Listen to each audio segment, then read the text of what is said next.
Olá pessoal, bem-vindos novamente aqui ao nosso canal. Hoje estamos com o segundo vídeo sobre argumentos sobre a essência de Deus, da série Verdades Fundamentais aqui que nós estamos já fazendo há algumas semanas com o nosso canal. Se você perdeu o primeiro vídeo, clica aqui no card que está aqui em cima para você acompanhar e aí pegar desde o princípio o nosso raciocínio. Hoje estaremos trabalhando com o segundo argumento para a essência de Deus, com algumas perguntas interessantes. Por exemplo, você já ouviu falar no livro Deus, um Delírio?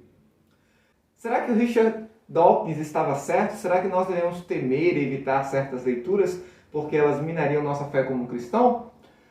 O universo começou? Como nós podemos comprovar que Deus é necessário para a existência das coisas? É isso que nós estaremos trabalhando no nosso vídeo de hoje. Roda a vinheta.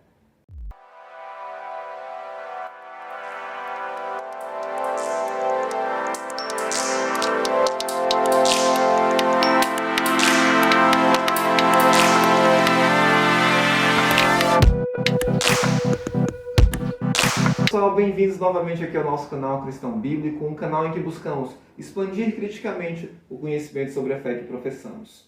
Hoje, como já anunciado, vamos estar trabalhando sobre o argumento cosmológico e vamos direto para ele. O argumento cosmológico ele é fundamentado em duas premissas que levam a uma conclusão. Primeira premissa: todas as coisas que começam têm uma causa. Segunda premissa: o universo começou, logo o universo tem uma causa. Nós, para fundamentarmos que o universo tem uma causa, e essa causa seria um designer, essa causa seria um criador, essa causa seria Deus, nós precisamos comprovar, para chegar a essa conclusão, os dois argumentos. Vamos começar a trabalhar o primeiro argumento? O físico Quentin Smith, que trabalhou lá com Albert Einstein na teoria da relatividade, ele citou certa vez, eu vou ler aqui ipsis literis, vou colocar a referência aqui embaixo, vocês podem ver, tá? O seguinte, ele disse que o universo veio do nada, pelo nada e para o nada. Ou seja, não havia nada, o universo surgiu pelo nada e para o nada.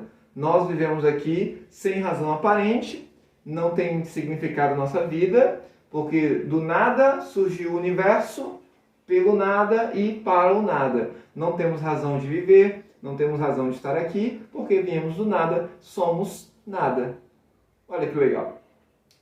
Isso, você pode estar achando que eu estou menosprezando, mas isso na verdade é bastante incrível, gente. Só que o conceito complicado desses físicos é o conceito de nada. Para eles, nada, ironicamente, não é nada. Por exemplo, o Atkins, certa vez, um físico, enfim, um estudioso bem conceituado, foi debater com o William Lane Craig aqui do livro Em Guarda, que você consegue ver aqui nessa minha estantezinha separada. E no debate, vou colocar aqui o link do debate deles, inclusive aqui na descrição para vocês. No debate, o Atkins citou alguns momentos que o universo veio do nada, mas esse nada seria ali uns pontos matemáticos, estratégicos que, como o universo, na verdade, é quase nada, estranho, né? Porque ele descarta toda a complexidade do ajuste fino do universo, necessário para a vida, para dizer que o universo é nada. Ele comentou no debate que não haveria muito o que Deus criar, porque tudo que existe primordialmente, tudo que existia primordialmente e ainda existe hoje, é muito simples, então não haveria muito trabalho. O grande complicado dessa posição do Atkins e do Quentin, que eu citei acima, o Quentin Smith, é que a gente parte de algo ilógico. O que seria algo ilógico? A gente parte da seguinte maneira: pega um bocado de nada. Já é difícil você pegar um monte de nada. Então, do nada, eu tiro alguma coisa. Não dá. Sempre que você for ver algum físico, algum filósofo, alguma autoridade do ateísmo falando que o universo veio do nada, primeiramente questione aí do que é esse nada. Porque nunca o nada vai ser nada. O nada pode ser o vácuo, mas o vácuo não é nada. Por exemplo, se você pega um copo vazio, esse copo aqui no caso está com água. Você pega um copo vazio, ele não está vazio inteiramente. Ele tem ali moléculas de oxigênio, ele tem ali o ar, ele tem ali gás carbônico, enfim, ele tem diversas coisas. É muito complicado a gente trabalhar com o conceito do nada. Então, do nada não vem nada. Não tem como algo vir do nada. E principalmente quando a gente leva em conta a complexidade do universo em que nós vivemos. Quer ver outra coisa interessante? Aqui no card eu vou colocar, quando eu lançar, eu não lancei no momento desse vídeo, mas eu vou colocar o terceiro argumento, que é o argumento do ajuste fino para a existência da vida. Então, se eu já lancei, vai aparecer aqui em cima, clica aqui que você vai ver como não temos coisas simples no universo, como o universo é muito complexo para podermos dizer que ele veio do nada. Outra coisa interessante da gente perceber, gente, é que se o universo não tem uma causa, toda a nossa ciência é ilógica. Porque como Francis Bacon dizia, o conhecimento é a ciência, aliás, a ciência é o conhecimento das causas. Por exemplo, o que levou Isaac Newton a analisar a física e estabelecer leis como a termodinâmica e descrever a relatividade, não, a relatividade é de Einstein, e descrever a gravidade, o quê? A gente conhece a história da maçã, né, que caiu na cabeça dele. Então ele se questionou por que as coisas caem. E aí ele começou ali no estudo detalhado sobre a gravidade. Ou seja, ele analisou a causa da queda da maçã. Todos os fenômenos que existem em nosso universo, eles têm uma causa. Por que o universo seria diferente? Nós teríamos que aplicar outra lógica para estudar o começo do universo. Mas, na verdade, nós estaríamos jogando um jogo negativo. A gente não estaria compreendendo de fato, como é que eu poderia dizer, honestamente. Porque para tudo no universo, a gente examina a causa. E porque o próprio universo não teria uma causa. Para sustentar que o universo não teve uma causa, muitos astrônomos e cientistas eles vão dizer o seguinte: o universo não tem uma causa porque ele não começou. Então, se ele não começou, ele é eterno. Agora, nós chegamos na nossa segunda premissa, que é o universo começou. Se tudo que começou tem uma causa, e o universo começou, necessariamente ele vai ter uma causa. E aí muitos argumentam que o universo não começou. Só que para sustentar essa hipótese do universo ser eterno, nós temos alguns entraves bem complicadinhos, sabia? Por exemplo, você teria que descartar toda a lei da termodinâmica de Newton. Caso você seja como eu e não lembre o que diz as leis da termodinâmica, eu vou citar as duas primeiras. A primeira diz que em tudo que existe há energia, e essa energia é constante e finita. Ela finda. Você pode lembrar lá do seu professor de física do ensino médio, dizendo que a energia ela não surge, a energia ela se altera. De energia cinética, pode ir para outro tipo de energia. Enfim, a energia, então, ela está constante em tudo. E por ser constante, ela vai mudando para uma forma menos útil. Assim como a água, por exemplo. A água, a gente vai gastando a água, reutilizando, até que ela chegue em uma forma que a gente não pode utilizá-la mais. E a segunda lei da termodinâmica é chamada também de entropia. Por quê? A segunda lei da termodinâmica é lógica. Tudo o que existe tem energia e se é baseado na primeira lei, né? Se essa energia é constante e finita, então, ao passar do tempo, essa energia tende a decair. Você pega um carro, hoje a gasolina está caríssima, né? Você pega um carro, vai encher lá seu tanque, não sei, com 150, 200 reais, não sei qual é o seu caso. E aí você enche o seu tanque com 200 reais. Você tem um limite, você tem uma energia constante e finita no seu carro. Então, você começa com um tanque cheio e aí você vai fazer um trajeto. Faz o trajeto aí, não sei, de uns 200 quilômetros, 300 quilômetros. Nesse trajeto, é normal que, por o seu carro ter um nível X de energia constante e finita, ela vá decaindo aos poucos no decorrer do trajeto.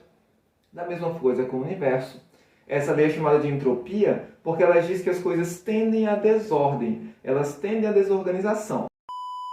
Tem um físico chamado Arthur Eddington que ele disse que a entropia é a lei suprema. Gente, pensa comigo. A gente começa perfeito. A gente começa a vida perfeitos. As crianças, você pega a criança, a pele da criança é fina, a mente está super ligada para aprender idiomas, aprender tudo ao nosso redor. A gente está com muita energia, tem gente que tem até, eu sou professor, eu sei disso, é até complicado de controlar a energia de algumas crianças, mas aí você já vai para a adolescência.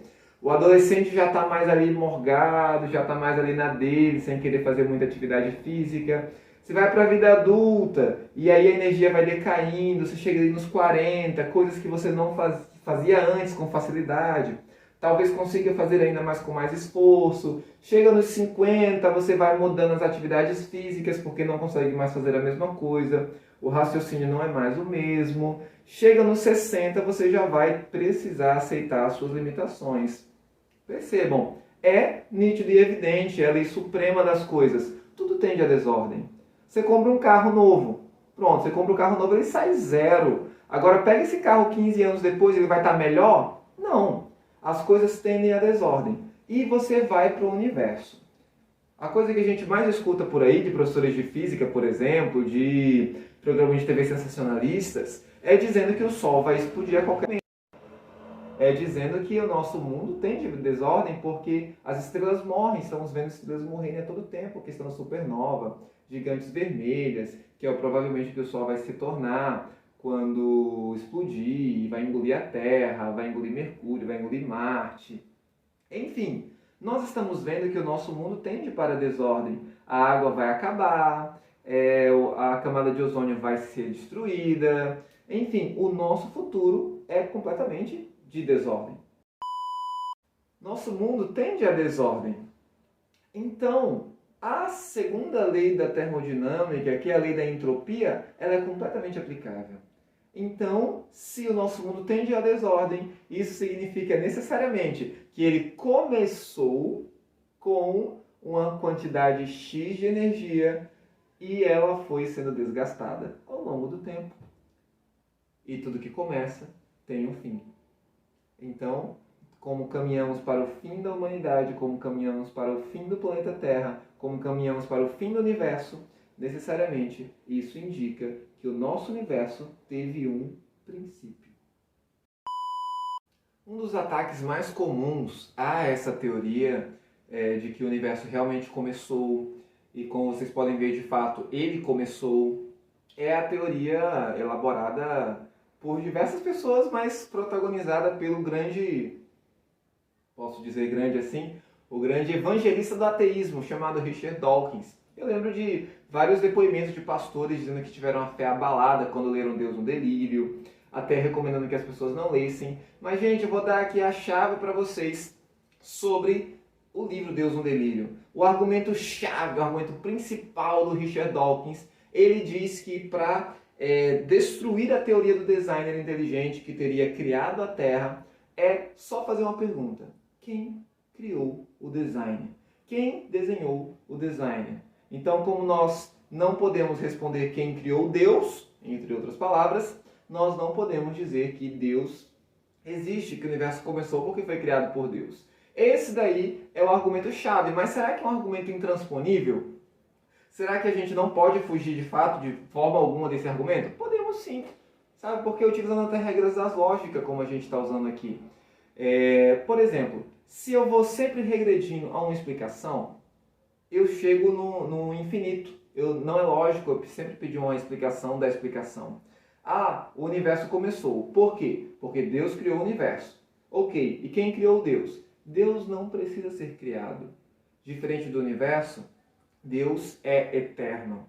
Deus é onipotente. Deus é onipresente. Deus é atemporal. Deus é imaterial. E Deus, ele tem toda a capacidade de criar, além de ser um ser pessoal, porque ele consegue dar detalhes, ele consegue criar o homem à sua imagem, ele consegue estabelecer o mundo de uma forma que ele funcione.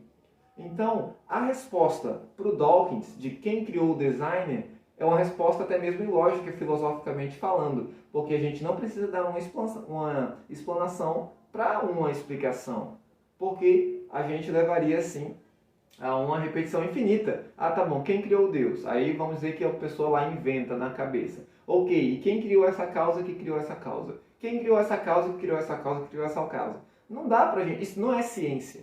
Isso daí, na verdade, é um pouco de demagogia e má fé. Porque quem criou o universo? Ok, aí ele dá uma resposta. É tanto uma faca de dois gumes, porque é tanto para ele quanto para o outro. Então, assim, a gente não chega em consenso, a gente não faz senso. Como eu já disse para vocês, Deus não precisa ter uma causa, porque a essência de Deus é a eternidade. Então, quando perguntarem para vocês o que havia no princípio, o como tudo começou, você pode falar muito certo para essa pessoa. No princípio, Deus, como Criador, criou os céus e a terra.